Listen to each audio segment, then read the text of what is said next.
Vamos lá, meus queridos, agora trabalhar, como a gente já havia prometido, com um tema que é de todo o interesse, né, de vocês, que são os honorários.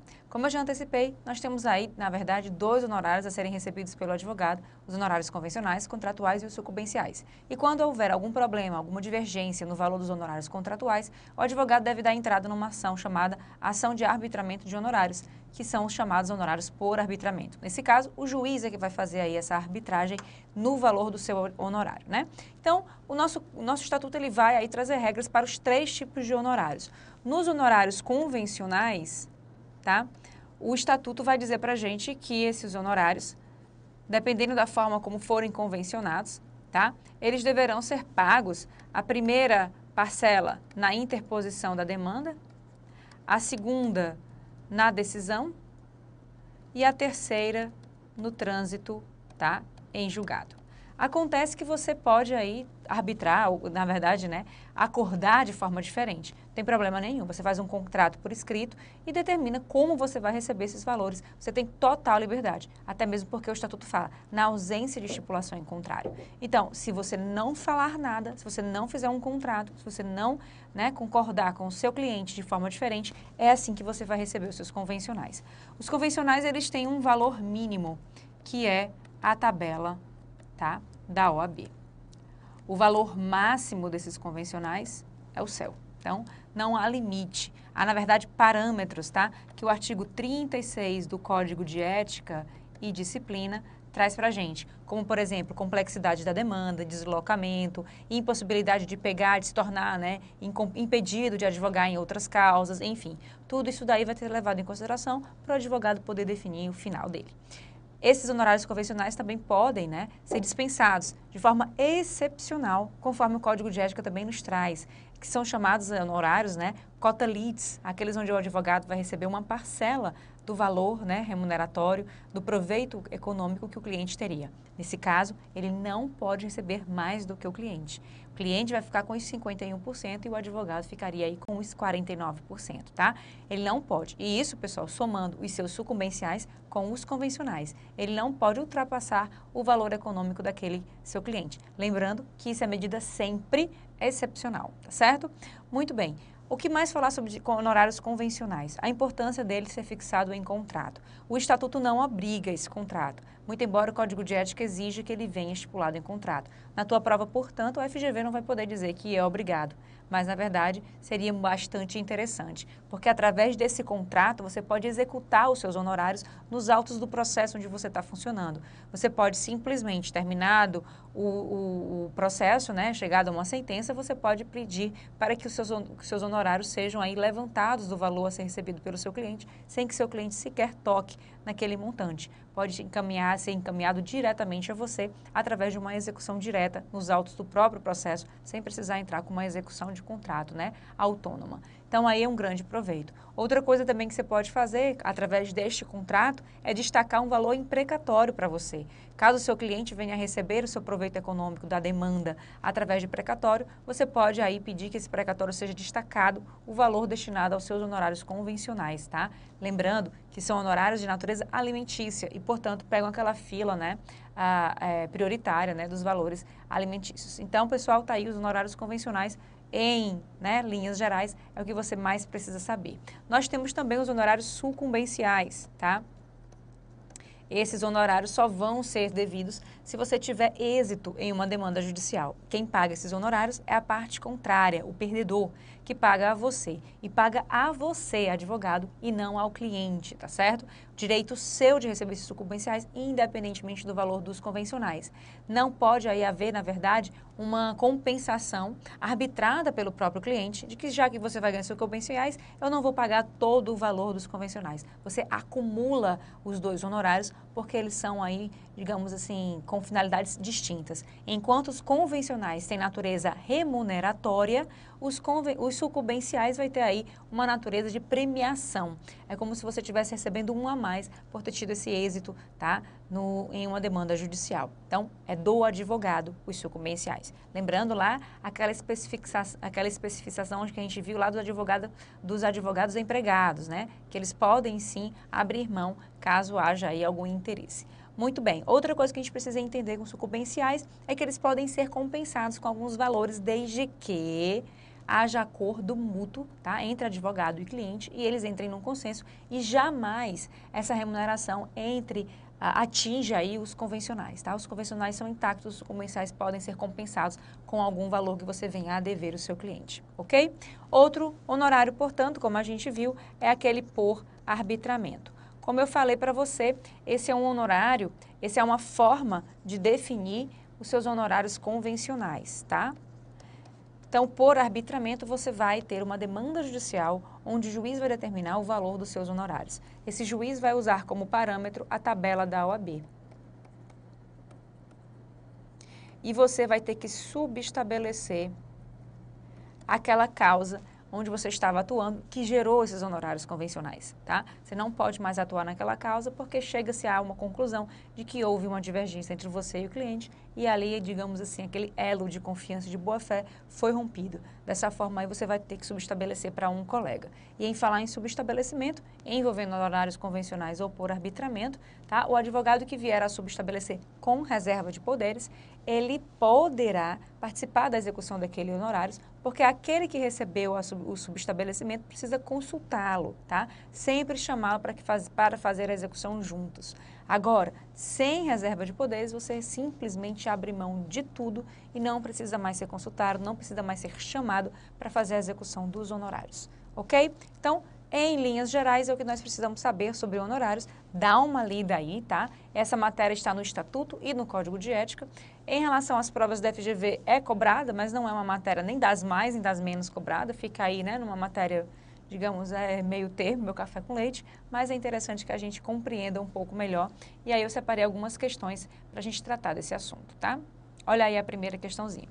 Um mero advogado especializado em direito público, após longos anos, obtém sentença favorável contra a Fazenda Pública Estadual, requer a execução especial e apresenta, após o decurso normal do processo, requerimento de expedição de precatório, estabelecendo a separação de principal, direcionado ao seu cliente, dos honorários de sucumbência e postulando desconto no principal de 20% a título de honorários contratuais. Então vejam só que ele vai destacar o valor do cliente, o valor dos sucumbenciais e ainda, tá? O valor daquilo que o cliente receberia dos seus contratuais, está recebendo os dois, cujo contrato anexa aos autos. O pedido é deferido pelo juiz, mas há recurso do Ministério Público, que não concorda com tal desconto. De acordo com as normas estatutárias aplicáveis, é correto afirmar que, nesse caso, né, os honorários devidos no processo judicial se resumem aos sucumbenciais, vedado desconto de quaisquer valores a esse título? Não, como a gente viu, eles são totalmente acumuláveis. Os honorários advocatícios que gozam de autonomia, quer sucumbenciais, quer contratuais, devem ser cobrados em via própria, diretamente ao cliente? Não necessariamente. É uma das benesses que você tem por ter um contrato aí escrito, né, de honorários convencionais. É possível o pagamento de honorários advocatícios contratuais no processo em que houve condenação, havendo precatório, desde que o contrato seja escrito. Olha, está parecido. Seja o contrato escrito ou verbal, pode o advogado requerer o pagamento dos honorários contratuais mediante desconto no valor da condenação. Só contrato por escrito e aqui nesse caso a nossa letra C é o nosso gabarito. Olha aí, a letra A vai colocar como errada. Nós temos aqui que os honorários podem ser além de sucumbenciais pactados e arbitrados e pode haver a possibilidade de desconto, né? Está aqui o nosso artigo 23 e o nosso artigo 35, parágrafo 2º do Código de Ética também garantindo, né, essa possibilidade.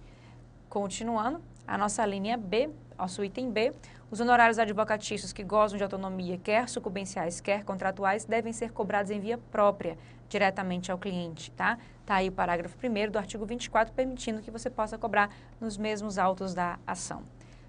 Item C, é possível o pagamento de honorários advocatícios contratuais no processo em que houve condenação, havendo precatório, desde que seja por escrito. Como eu te disse, é o item correto, justamente porque o artigo 23 permita, tá? Podendo requerer até mesmo que o precatório, quanto necessário, seja expendido em seu favor. E a linha, o 22, parágrafo 4 também permitindo, né? Antes de expedir o mandado de levantamento precatório, o juiz deve determinar que eles sejam pagos diretamente, ou seja, não precisa ir do intermédio do cliente. Aí o item D, Seja o contrato escrito ou verbal, pode o advogado requerer o pagamento dos seus honorários contratuais mediante desconto no valor da condenação. Como a gente já viu, tá? O contrato tem que ser realmente por escrito e, no caso aí, para ele receber, a execução se dá nos próprios autos do processo, ok? Então, letra C é o nosso gabarito, tá? Tá aí o artigo 35, parágrafo 2, complementando, né, o que a gente está falando, justamente essa possibilidade aí de compensação ou descontos, tá? Devem ser entregues ao constituinte ou cliente, só podem ocorrer se houver prévia autorização ou previsão contratual. Muito bem, pessoal, dá uma lidinha, tá? Com calma, uma matéria que você precisa ter aí um tempo para poder digerir. Lógico, se você tiver sem tempo, vamos ficar naquilo que já vem caindo com mais frequência, tá? Com mais intensidade. Nossa próxima questão, ó. João é contratado para propor ação de cobrança pela sociedade MIP LTDA, em face da sociedade CIL LTDA, sendo o valor da causa correspondente ao débito de R$200 mil. Após iniciada a ação, mas antes do ato citatório, a sociedade autora vem a desistir da mesma. Houve contrato de honorários subscritos pelas partes aventando que, nesse caso, seriam devido honorários fixos de R$10 mil. A sociedade notificada regularmente não pagou os honorários contratuais. Nesse caso, o prazo para a prescrição da ação de cobrança de honorários passa a contar da data de quando? A finalização do nosso contrato de trabalho, pessoal, de serviços advocatícios, pode acontecer em vários momentos. Numa consulta, a partir do momento que você dá a resposta ou o parecer que aquele cliente lhe exigia, acabou os seus serviços, a partir dali você já pode cobrar. Numa demanda judicial, com o trânsito em julgado, enfim, ou então em algum outro momento que você tem estipulado em contrato, numa desistência de ação ou num momento onde há acordo ou transação, naquele momento da homologação da desistência do acordo. Enfim, são vários momentos onde cessa a sua atividade de advogado perante aquele cliente. Por conta disso, o artigo 25 do nosso Estatuto vai trazer vários momentos de prescrição.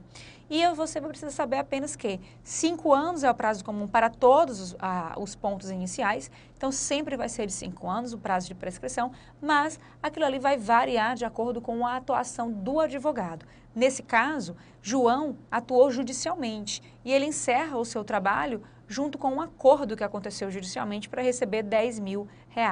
A partir de quando começaria a contar esse prazo prescricional, né? Então, o prazo para prescrição do trânsito em julgado da decisão judicial, da desistência judicial formulada, do término do mandado judicial ou da ultimação do serviço judicial. E aí, quem responde para a gente essa questão é exatamente o nosso artigo 25, tá? Ó, do vencimento do contrato, se houver, do trânsito em julgado da decisão que os fixar, no caso, por exemplo, de arbitramento, ou no caso, portanto, dos sucumbenciais, da ultimação do serviço extrajudicial, no caso de uma consulta, da desistência ou transação, tá?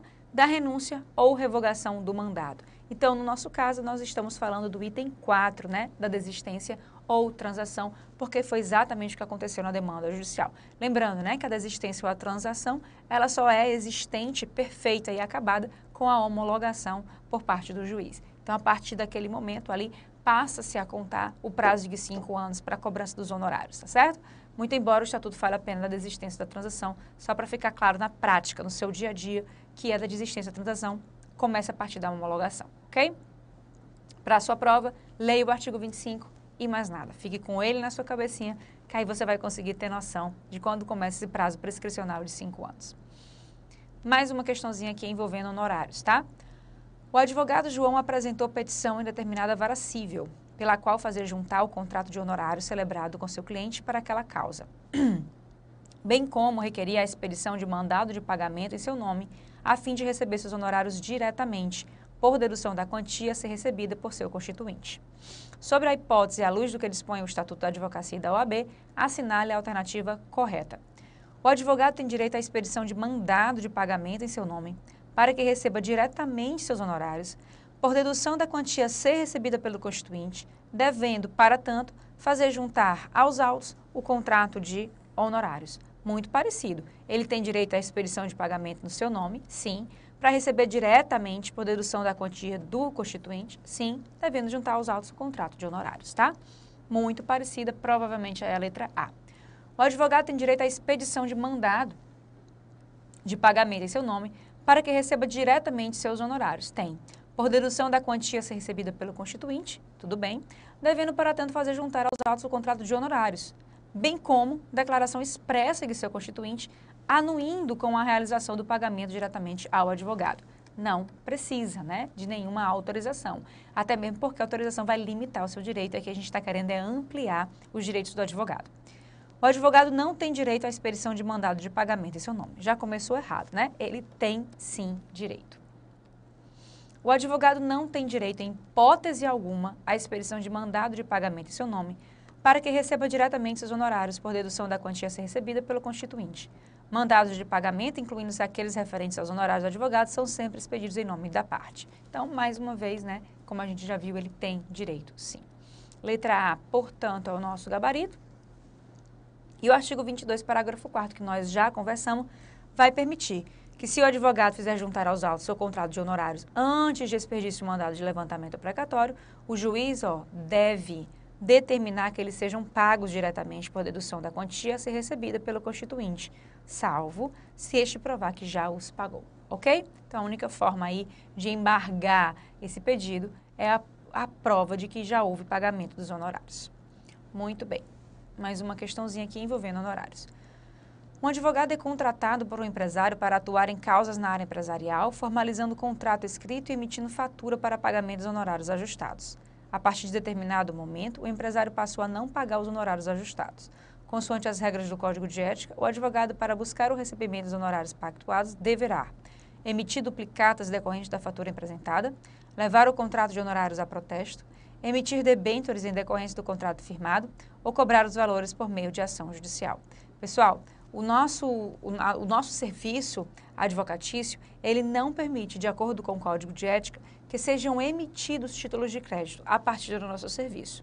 Você pode receber como pagamento títulos de crédito, não tem problema nenhum você receber uma nota promissória ou você receber como pagamento um cheque. O que você não vai poder é, a partir do serviço que você prestou, emitir um título de cheque, um título de crédito para que o seu cliente lance mão desse título e venha lhe pagar. Isso aí é que não pode acontecer, tá certo? Recebimento de valores não tem problema. Agora, você emitir a partir do seu serviço uma duplicata de serviço prestado, é isso que o Estatuto está querendo proibir, ok? Muito bem. Como é que você vai receber, então, o seu valor? Você vai receber de acordo com o que o contrato determinou. E na hora que houver discordância, você executa aquele contrato. Não tem também como você levar a protesto. Tudo isso aí é o nosso Código de Ética que determina e a gente precisa cumprir essas regras, né, digamos assim, né, financeiras envolvendo a advocacia.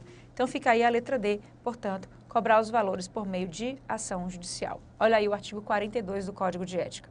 O crédito por honorários advocatícios, seja do advogado autônomo, seja da sociedade de advogados, não autoriza o saque de duplicatas ou qualquer outro título de crédito de natureza mercantil, exceto a emissão de fatura. Então, a única coisa que você pode fazer é emitir uma fatura, um boleto para pagamento, desde que constitua a exigência do constituinte ou assistido, decorrente de contrato escrito. Então, a fatura tem que estar prevista em contrato escrito. Vedada, portanto, a tiragem de protesto. Então, não poderá também haver protesto do valor a ser cobrado, tá certo? Questãozinha importante, artigo 42 aí, para a gente poder analisar da melhor forma. O advogado Y, recém-formado, diante da dificuldade em conseguir clientes, passa a distribuir panfletos em locais próximos aos fóruns da cidade onde reside, oferecendo seus serviços profissionais. Nós já começamos aqui com ética, tá? Tô vendo que essa questão aqui ela vai falar sobre ética e não é ainda o que nós vamos conversar, tá bom? Então segura aí um pouquinho que já nós vamos falar sobre ética. Não é ainda aquela questão, aguenta. Matéria importantíssima para a tua prova, tá?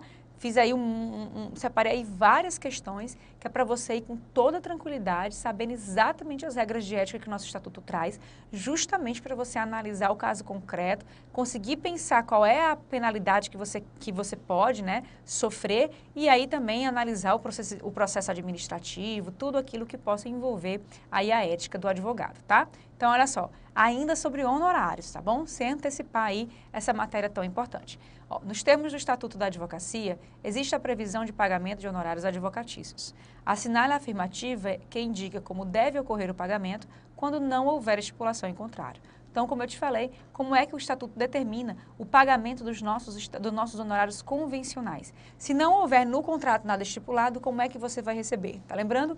1/3 com a interposição, 1/3 com a decisão e 1/3 no trânsito em julgado. Então, é isso que a gente precisa analisar aqui.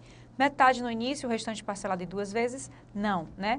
1/3 no início, 1/3 da decisão de primeira instância e 1/3 ao final? Exatamente. 10% no início, 20% na sentença e o restante após o trânsito em julgado, 50% no início, 30% até a decisão de primeiro grau e o restante após o curso que existir. A Arsênia, mas o meu primo, que é advogado, ele faz assim, como está na letra D. Não tem problema nenhum, você tem total liberdade de decidir como vai receber os seus honorários convencionais. O que a questão está perguntando é, na ausência, quando não houver estipulação em contrário, ou seja, na ausência de um contrato, na ausência de um acordo, como que você recebe seus honorários convencionais? 1/3 no início, 1/3 na decisão e 1/3 tá ao final no trânsito em julgado da demanda, ok? Então, letra B está aí, nossa questãozinha, portanto, trata do artigo 22, parágrafo 3º. Salvo estipulação em contrário, 1/3 dos honorários é devido no início do serviço, outro terço até a decisão de primeira instância e o restante ao final, ok? Fica, portanto, aí letra B como nosso gabarito. E agora sim, vamos falar sobre ética e disciplina.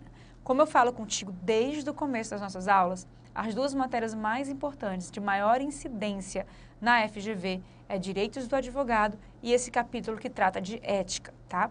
O capítulo que trata de ética, ele começa lá no artigo 34, falando das infrações. Nós vamos ter aí várias infrações envolvendo o advogado e uma envolvendo o estagiário. O estagiário vai sofrer apenas uma única penalidade, que é a penalidade de censura. O advogado, por sua vez, ele vai poder sofrer 3 tipos de penalidade. A chamada censura, a suspensão e também ele vai poder sofrer a exclusão. Nessas 3 penalidades, pessoal, elas vão poder ser agravadas ou atenuadas. O agravamento dessas penalidades podem se dar com a acumulação de multa.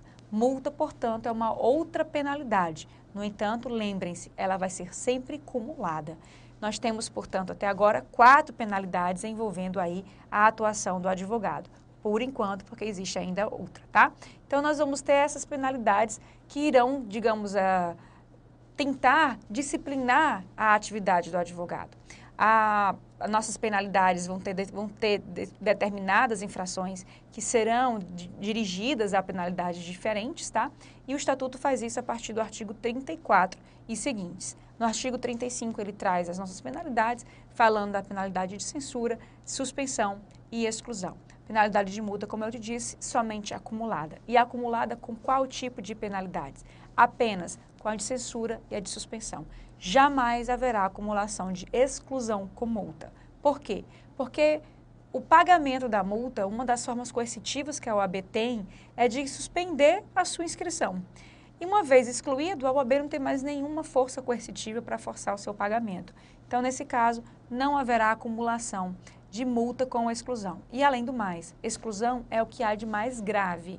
É como mandar prender depois um executado por pena de morte. Não existe. Ele já foi excluído. Depois da sua exclusão, não tem como ele cumprir mais nenhuma penalidade, porque o seu vínculo com a OAB cessa a partir daquele momento. Então, multa apenas com a censura e a suspensão, ok? Eu te disse que, por enquanto, a gente estava vendo 4 penalidades.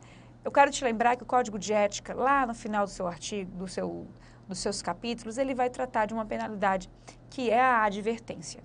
A gente também tem no próprio Estatuto a possibilidade de atenuar a censura para uma advertência. Então, nesse caso, apesar do Estatuto trazer uma lista de penalidades onde ele não inclui a advertência, o Código de Ética trata a advertência como penalidade e nós temos aí a possibilidade de atenuar a censura para a advertência. Essa atenuação está prevista aí também no próprio Estatuto, tá certo? Uma das hipóteses, né, encaixando-se uma das hipóteses lá do artigo 40, parágrafo único, você poderá ter aí a atenuação da sua penalidade. Muito bem. Outra coisa que você precisa entender, a prescrição para a OAB poder lhe punir por aquela infração é também de 5 anos, tá? E ela passa a contar a partir da ciência oficial. não é qualquer ciência, não é qualquer comunicação. A OAB tem que ser oficialmente, formalmente comunicada de que houve aquele tipo de infração. Não basta ficar sabendo pela televisão, ela tem que ser realmente comunicada. Outra coisa que a gente precisa saber sobre essas penalidades, tá? É a possibilidade do advogado ser reabilitado, de não constar mais nos seus assentos aquela inscrição de penalidade que ele veio a sofrer, tá certo? Essa reabilitação também vai se dar nos termos aqui do nosso estatuto e ela começa a correr após 1 ano do cumprimento da penalidade. Se for prática de crime juntamente com infração administrativa, essa reabilitação só vai começar a correr esse ano para se reabilitar após o cumprimento da pena penal e não administrativa, tá? Da pena do crime e não da pena aplicada pela própria OAB. Então, olha só, no que diz respeito à ética, você tem que conhecer as infrações, as penalidades, prescrição, agravantes, atenuantes e a possibilidade de reabilitação. Esses são os 6 principais temas envolvendo ética e disciplina que a gente começa a analisar na nossa próxima aula. Até já já!